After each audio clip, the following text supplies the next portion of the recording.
wabarakatuh. Waalaikumsalam warahmatullahi wabarakatuh. Selamat pagi anak-anak. Pagi.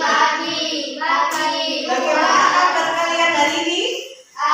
Alhamdulillah sehat, luar biasa. Allahu Akbar. Yes. Sukses. Yes. Alhamdulillahirrahmanirrahim. Kalian semua masih dalam keadaan sehat walafiat sehingga kalian bisa berangkat ke sekolah untuk belajar bersama teman-teman dan guru di sini. Baik anak-anak, sebelum pembelajaran kita mulai, marilah kita berdoa terlebih dahulu. Berdoa mulai.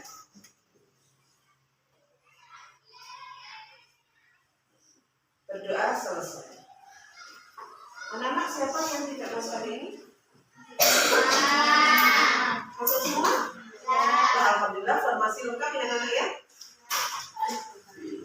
Baik, alhamdulillah kalian semua tidak ada hambatan apapun untuk berangkat ke sekolah sehingga kalian bisa masuk semua, formasinya lengkap semua. Baik anak-anak, masih ingatkah kalian pembelajaran minggu yang lalu anak-anak? Apa? Ada yang ingat? Ayo. Berpikir komputasional. Berpikir komputasional. Apa berpikir komputasional itu? Iya bagus Mbak. Siapa Mbak namanya Mbak? Nafisa. Berpikir selayaknya komputer.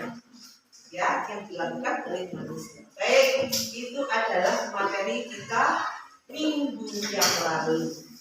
Materi kita hari ini adalah menggunakan kecerdasan artifisial yang hubungannya dengan berpikir komputasional, ya. Itu ya. Bahwa anak-anak disimak atau diikuti baik-baik pembelajaran hari ini. Tujuan pembelajaran pada pagi hari ini adalah yang pertama, guru mengajak kalian belajar supaya kalian bisa mengetahui bagaimana etika menggunakan kecerdasan artifisial. Ya, kecerdasan artifisial itu banyak kita temui di mana anak? Kemarin di mesin-mesin elektronik, di akun-akun media sosial. Nah, itu menggunakan kecerdasan artifisial. Kemudian tujuan yang kedua, guru ingin memperkenalkan prinsip-prinsip kecerdasan artifisial. Bagaimana apa saja prinsip yang ada di dalam kecerdasan artifisial, sehingga kalian bisa mengetahui apa manfaat, apa aturannya, bagaimana aturannya dalam menggunakan kecerdasan artifisial. Baik anak-anak, sebelum kita mulai pembelajaran, marilah kita refresh sejenak. Kalian berdiri semua? Berdiri semua. Aldi, berdiri. Anak-anak masih tahu, masih ingat ya dengan peringatan kita 7 kebiasaan anak Indonesia hebat. Yang pertama apa anak-anak? Bangun pagi. Yang kedua? Beribadah. Yang ketiga? Yang keempat? Yang kelima? Yang keenam? Yang ketujuh? Tidur cepat. Baik anak-anak, tepuk anak hebat. Bangun pagi. Beribadah. Olahraga. Makan sehat dan bergizi. Belajar. Masyarakat. Tidur cepat. Anak hebat. Baik, terima kasih. Silakan duduk kembali. Anak-anak, harapan kita semua, kalian semua menjadi anak-anak hebat. Ya, siapa yang tidak mau menjadi anak hebat? Etika kecerdasan artifisial atau kecerdasan buatan itu meliputi prinsip, nilai, dan panduan moral yang digunakan untuk mengatur pengembangan, penggunaan, dan dampak kecerdasan artifisial terhadap manusia dan lingkungan yang tujuannya agar kecerdasan artifisial itu bermanfaat dan tidak merugikan. Ya, kecerdasan artifisial itu kalau kita bisa menggunakan sebagaimana mestinya, itu akan memberikan manfaat yang besar untuk kita semua. Jangan menjadi hal yang merugikan kalian. Contohnya banyak terjadi di kehidupan kita sehari-hari. Kita menggunakan handphone ya namanya. Saya nggak apa-apa, iya. Tapi yang namanya kecerdasan artifisial itu bisa muncul sewaktu-waktu. Apa yang pernah kalian duga itu akan muncul sewaktu-waktu. Misal ya, Mas Alkit, ya. Misal, dulu nih saya membuka video pembelajaran tentang coding. Nah, besoknya atau nantinya, ketika Guru nonton YouTube, itu akan muncul sendiri pembelajaran yang sejenis. Bukan video yang ditonton tadi, tapi video yang lain tentang coding itu akan muncul sendiri lewat. Nah, seperti itu aja. Pangkat 2 nggak tahu misal ya, 5 pangkat 2 kalian tidak tahu. Apa ya? Atau FPB dari 5 pangkat 2 dikali 2 pangkat 2 misalnya ini. Sampai mencari di ChatGPT. Akan muncul jawabannya beserta cara-caranya. Nah, itu manfaatnya untuk kalian sebagai pelajar. Nah, hal yang bisa merugikan, jangan sampai kalian hanya memindah jawaban yang diberikan ChatGPT. Ini cerita baca di video. Saya nggak apa-apa, iya. Tapi yang namanya kecerdasan artifisial itu bisa muncul sewaktu-waktu. Apa yang pernah kalian duga itu akan muncul sewaktu-waktu. Misal ya, Mas Alkit, ya.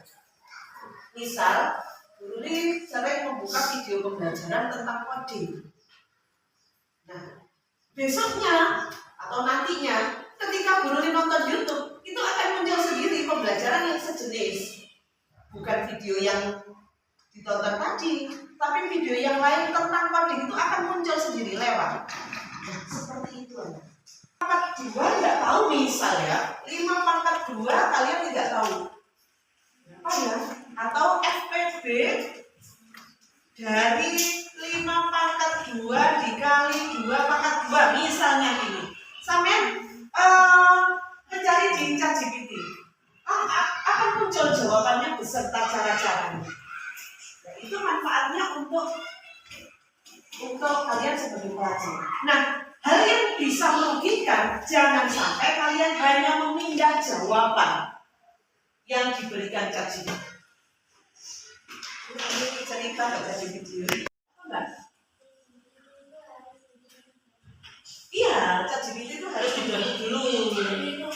Kalau nggak di-download nggak muncul di sini. Makanya ini nggak bisa menampilkan ChatGPT ya. Sebenarnya mau tak tampilkan.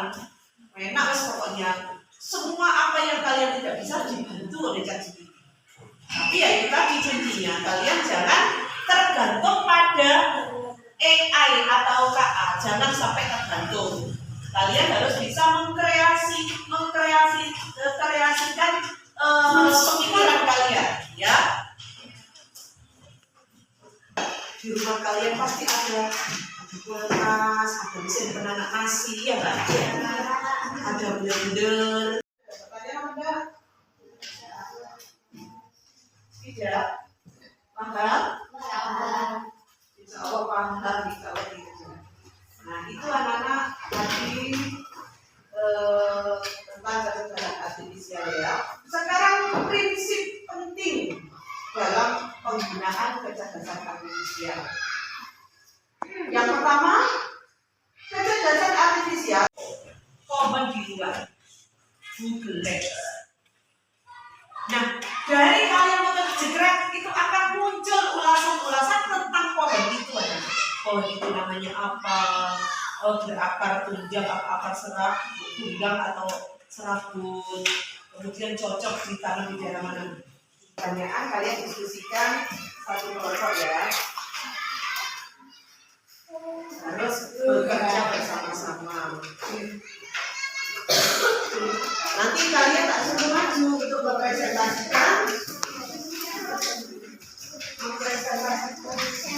Ya, tapi harus bisa ya anak ya. Baik anak-anak, pertanyaannya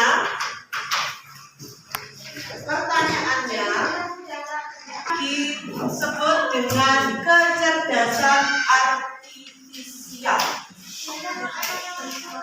Dua saja. Jangan lama-lama, soalnya itu aku ya. Nggak usah salah, nggak apa-apa dijawab. Yang kedua, bagaimana etika penggunaan kecerdasan artifisial? Apa yang dimaksud dengan kecerdasan artifisial? Nanti satu orang mewakili maju ya. Apa yang dimaksud dengan kecerdasan artifisial? Bagi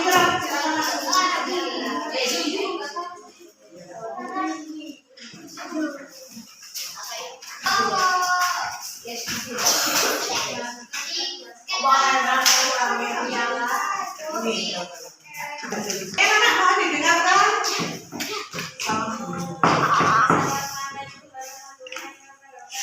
Waalaikumsalam warahmatullahi wabarakatuh.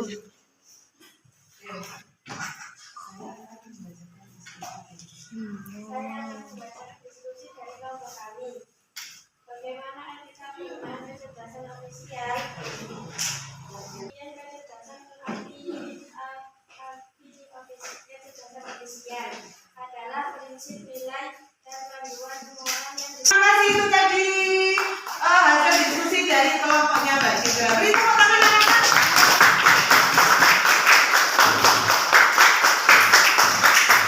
Akhir pelajaran hari ini kita akan menyampaikan kesimpulan pembelajaran pada hari ini.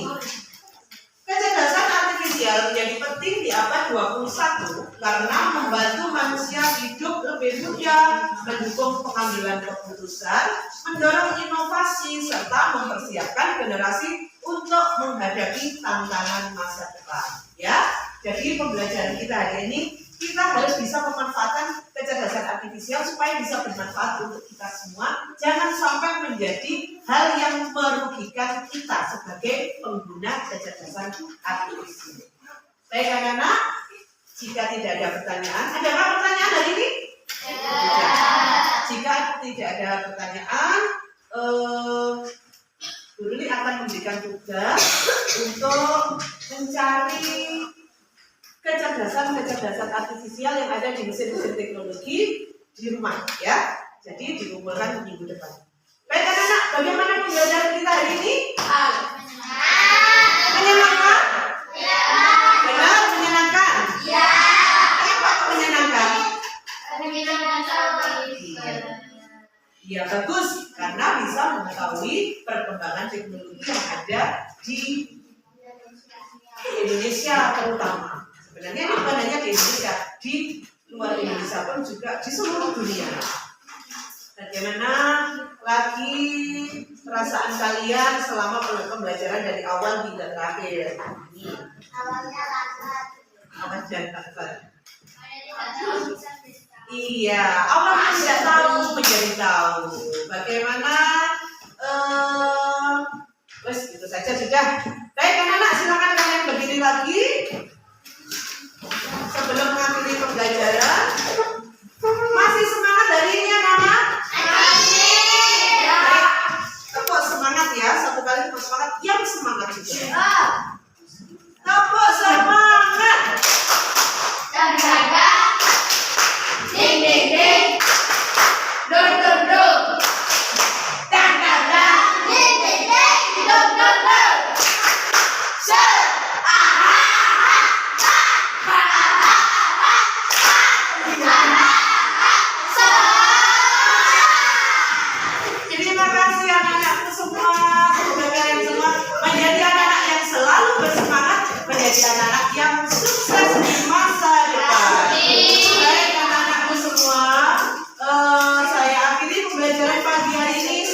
kita selalu diberi kesehatan sehingga kita bisa bertemu kembali di esok hari.